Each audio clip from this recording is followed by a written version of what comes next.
Every second, over 28,000 people press play. It's one of the fastest. Every second, over 28,000 people are pressing play on a porn video. That is crazy statistics. What's up, guys? Welcome to another video for the boys. It's your boy Blizzy, and today we're going to be reacting to how porn hijacked a generation by the Chai Code. Pornography has definitely done a number on our generation, especially on men. It makes you lose touch on reality, makes you objectify women. This video is going to explain more in depth of why it does that and how it does that, and we're going to watch it together.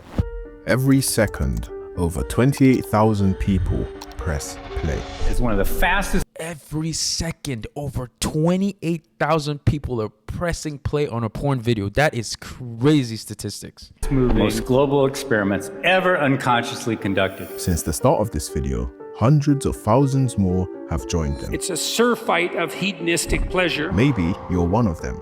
Maybe you tell yourself, it's harmless, everybody does it, it's just entertainment. Must have been terribly hard. It was. I felt completely alienated by not just the world. If you're telling yourself that, trust me, it is not. Porn will turn you into a freaking empty person. You will lose touch of reality. You will lose touch of how to actually approach women. It's very detrimental to your mind, for sure. But my family and the people around me. But what if it's not? There's so much access, and I'm worried about that for young people too. Yeah, it's so accessible now. I remember growing up, and keep in mind, I grew up in Nigeria, right? So we didn't really have the internet or access to the internet as much as people here in the US. And so we would call them blue films. And if you wanted to purchase, you would have to go to like people who sold like pirate CDs, like bootleg movies, and you'd have to ask them for like blue films, and they would sell it to you. So it wasn't something that you could just, we didn't really have the internet, right? So you can just, and this was back then, you can just hop on the internet and just search up Pornhub or wherever and just watch a porn video. So it wasn't easily accessible. Now in the United States, anyone could just pull up a porn video just like that, right? And it's crazy. What if, beneath the surface, something much bigger is happening? I realized myself going on it more and more frequently. It started to change the way I saw people. Something that most people... Yep. It'll definitely do that, because you start looking at women as just objects that you just stick your wiener in and, you know, feel pleasure. And honestly, it ruins, like when you actually get to start sleeping with women, it ruins your expectation, because now you're thinking that what sex should be is what you're watching in these porn videos, and it's totally not the case. Never stop to think about. Sorry. Oh, don't cry. $1 billion industry with one simple goal: to keep you coming back. We live in a pornographic culture. And whether you A pornographic culture is a crazy word. realize it or not, you're already part of the machine. Whether it's the music you listen to or the content you watch, they will find a way to get you. You start out with tame stuff, and little by little, you go up to more and more extreme acts. So the real question isn't whether you've seen it, it's whether you've ever stopped to wonder, how did we get here? I've lost my whole family. It's really hard. Welcome to the world of internet Pornography.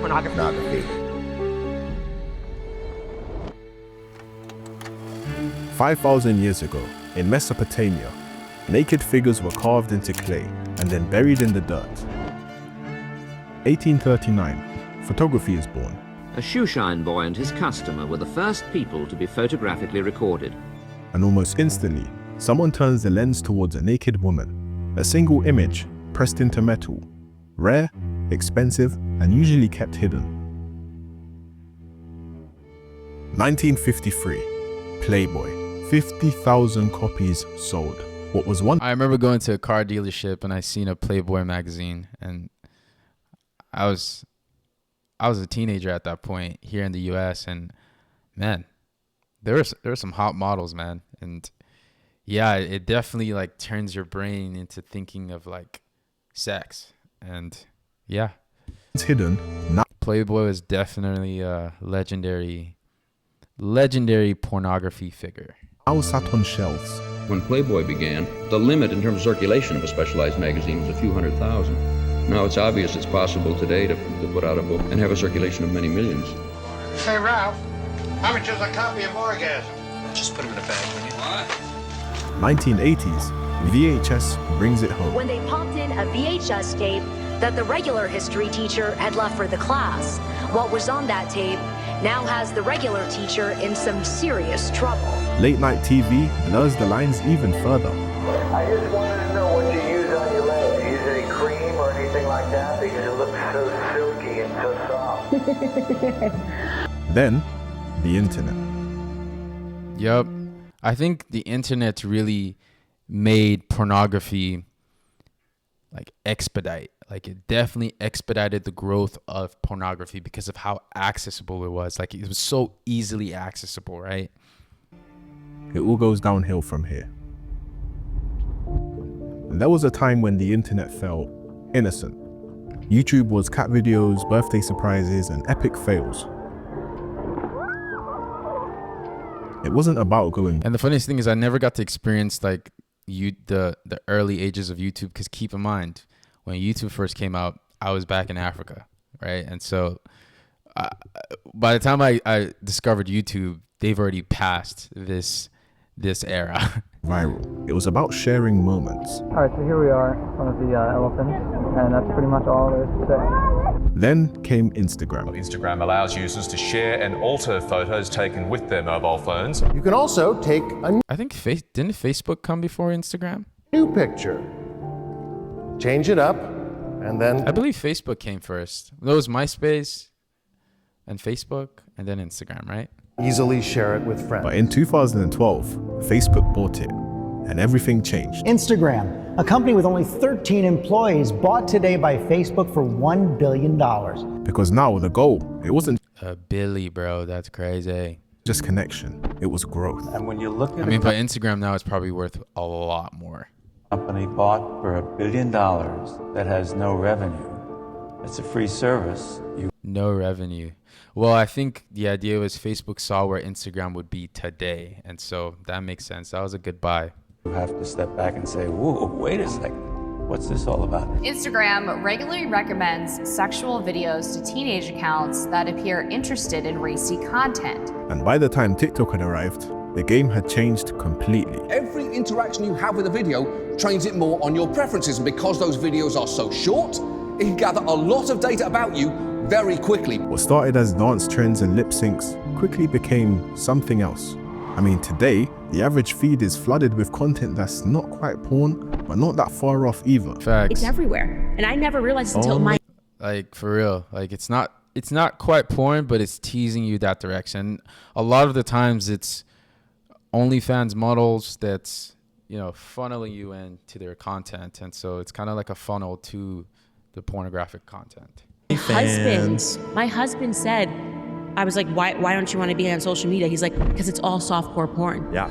Open Instagram, scroll through TikTok, watch a few music videos. Within minutes, you'll see it. Fitness content, fashion hauls, dance trends. It's very subtle, not explicit enough to be flagged, but provocative enough to hold your attention. I'm trying to get away from that, but every time I open my phone, I see something sexual and bro, it makes it 10 times harder. You see, platforms run on algorithms. Pause. Algorithms chase engagement. Engagement skyrockets with sexualized content. People who are sexually attractive get more likes and follow. So a girl who stands with her arms at her sides, giving the big old smile with all the teeth, she learns quickly that when she does the sexier pose with the pouty face, that she gets a lot more likes and follows than somebody who does the former pose. So the algorithm learns. It doesn't ask questions, it just follows the numbers. More skin, more clicks. If it performs, it stays. More and more creators start to follow the pattern. The outfits shrink, the captions tease, the trends push just a little bit further.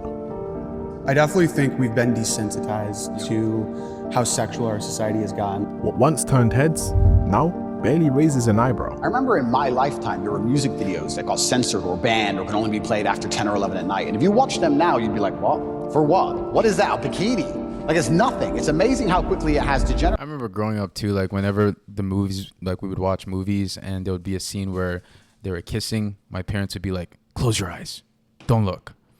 But now Like I had my cousin, she's like 10 years old, and they're literally making out and no one's saying anything, right? Because it's like the mind is so desensitized to pornographic content from a softcore level to, you know, to almost a hardcore level. And we're like, oh, it's fine. It's just two people kissing, or, oh, it's just a little bit of skin. It don't matter. And so it's kind of like we're giving the algorithm an inch, and the algorithm is going to continue to take 1 mile, 2 mile, and just keep stretching it, right? Until one day you're just going to open Instagram and it's just full-blown porn.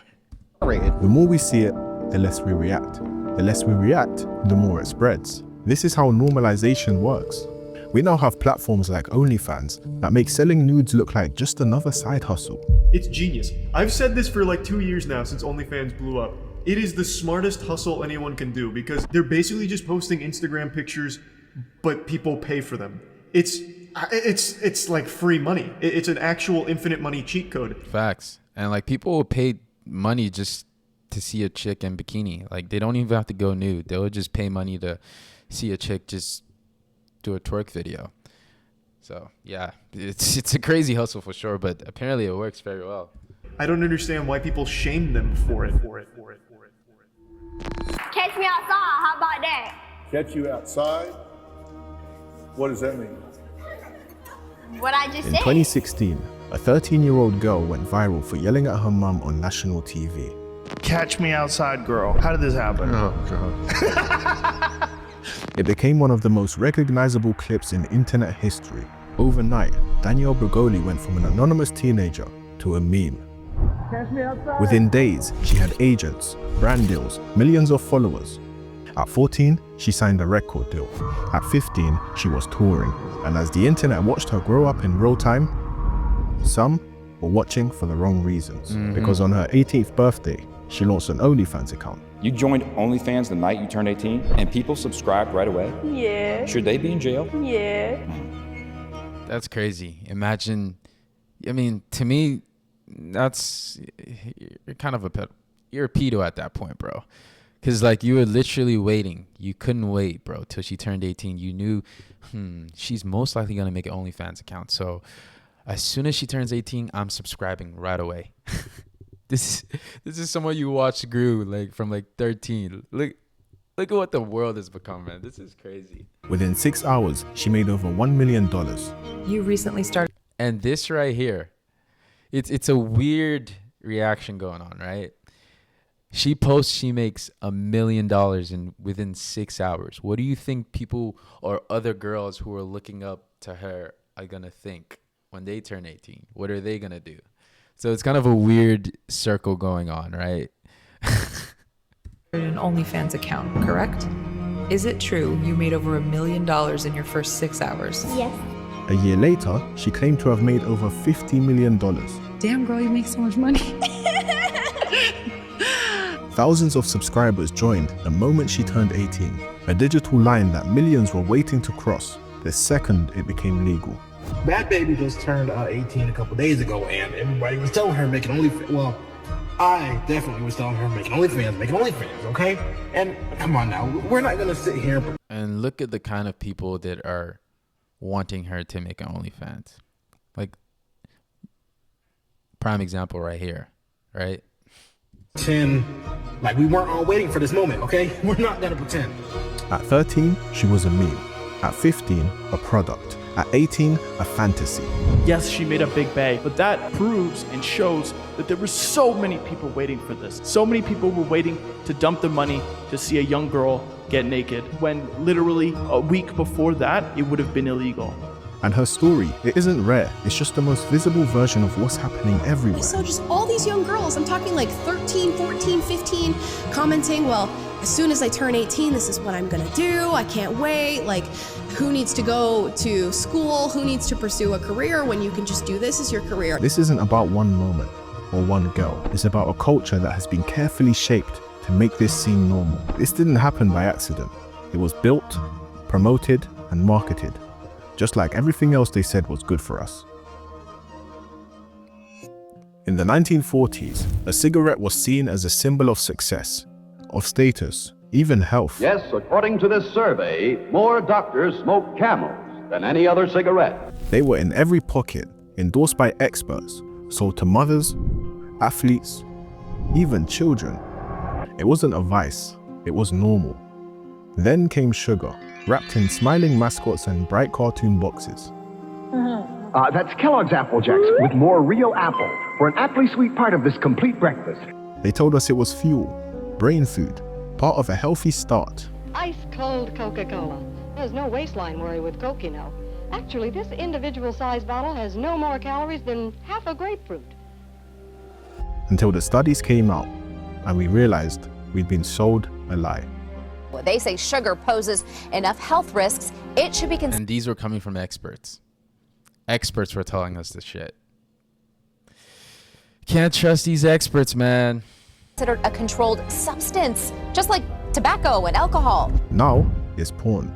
Today, we're facing a new tobacco that's quietly taken the world by storm. But this time, the pitch is more clever. They don't really sell it as a product. They sell it as progress. They say, oh, it's empowering, inclusive, a celebration of freedom. We're in a generation now where women have been told that it's okay to sexualize our bodies. OnlyFans to me was a platform which allows women to be empowered and take control back. And the message is everywhere. Women say that having an OF or whatever is empowering. But what if that's just the latest lie? What if we're watching a public health crisis in real time? I'm in that first generation of kids who grew up having, going through puberty and having access to high-speed digital porn online. Because what happens when a generation learns about intimacy from content that was designed to exploit them? Not only do they not know how to process that very well, but they begin to believe that this is how they're supposed to behave when they go on their first dates. Exactly. What happens when boys associate arousal with strangers on a screen instead of a real connection? Exactly. You have a woman lying in bed in lingerie and you're in the bath, locked in the bathroom looking at a computer.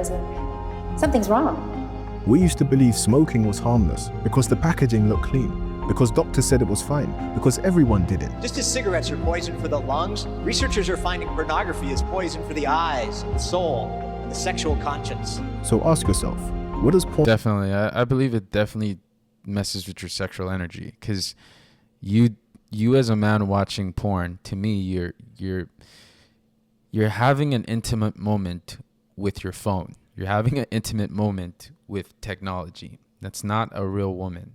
You know what I mean? That's not you. You're literally looking at a phone and you're having sex with your iPhone or your Android.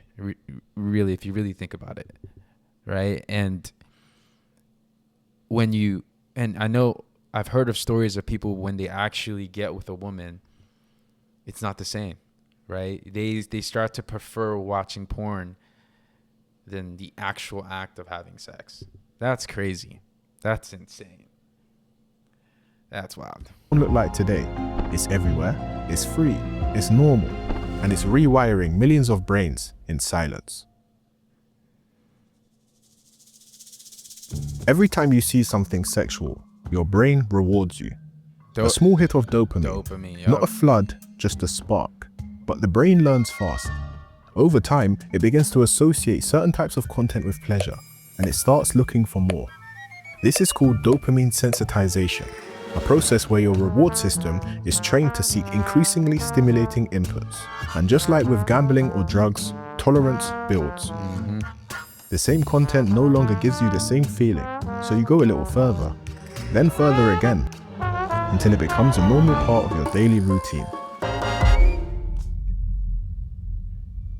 And the human mind is not designed to experience sexual pleasure that way. It was like, if you think about it, the natural way of experiencing sex is not with your cell phone and lotion.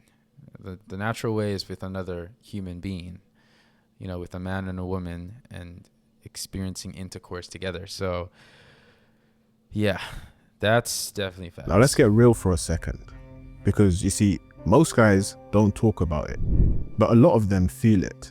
For 4 years I've been trying to quit it. I've gone lengths of time without it, but then I just always come back, and it just seems like super hard to kick for some reason. I've tried lots of different stuff. Porn doesn't just steal your time away from you.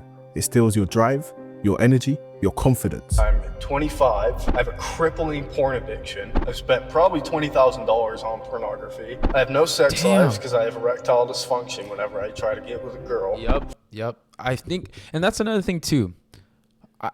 I don't know the facts, but I'm pretty sure that porn has something to do with people who have erectile dysfunction, people who can't get it up, people who can't last longer, because what you're used to, imagine being used to experiencing sex in that form.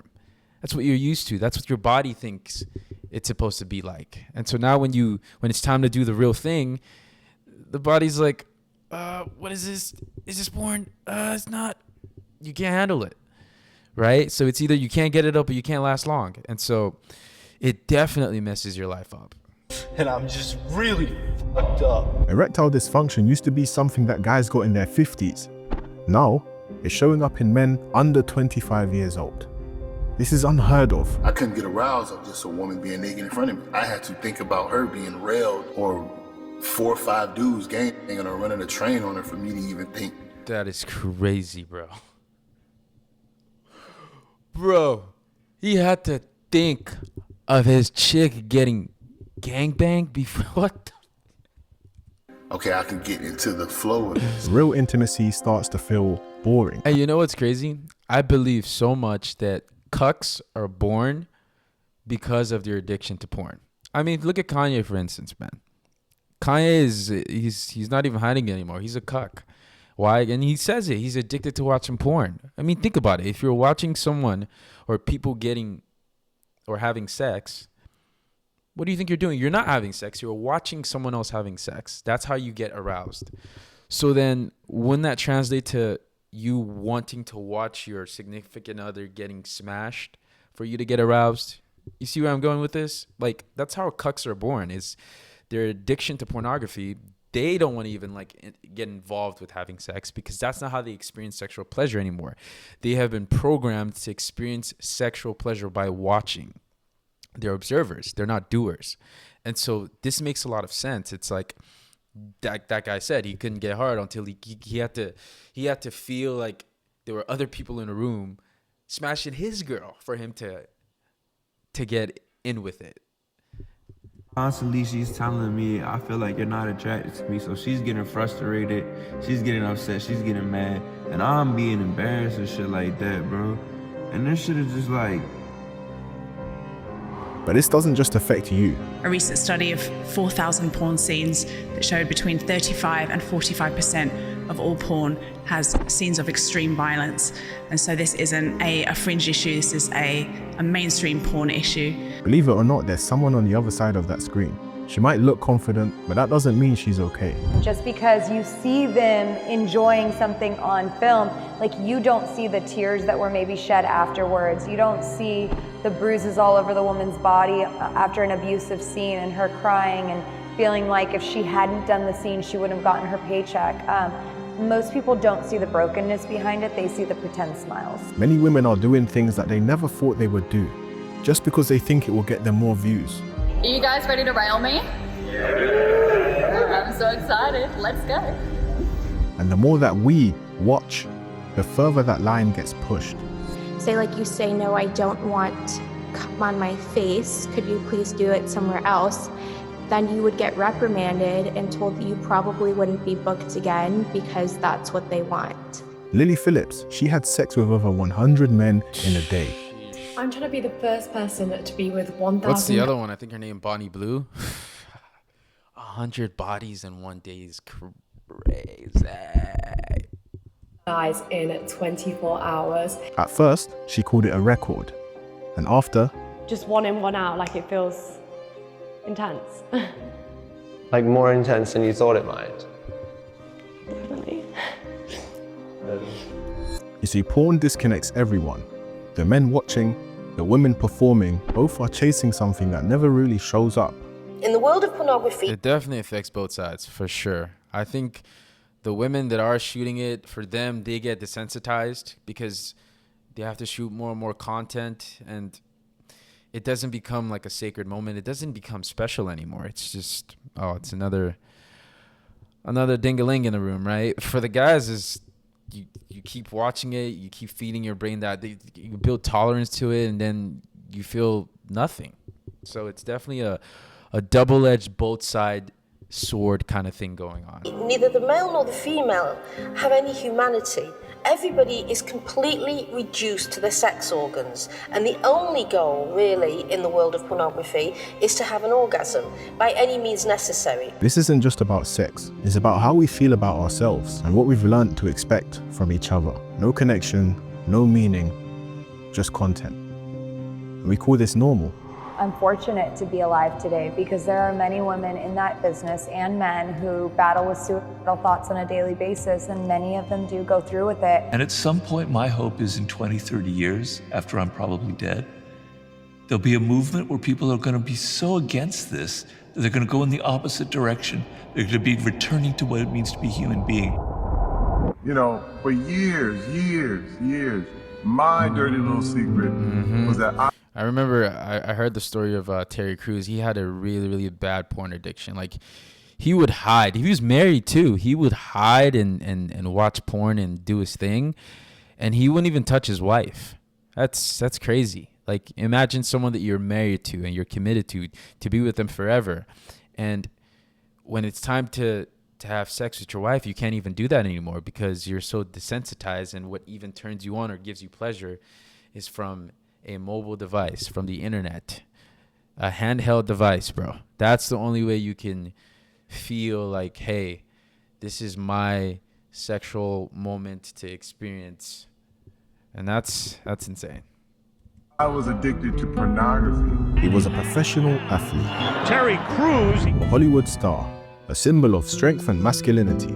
But behind the image, Terry Crews was addicted to pornography. It's changed something in my brain. I know there was something that happened where I was like, I'm hooked. It nearly destroyed his marriage. The porn use led to me being unfaithful years earlier.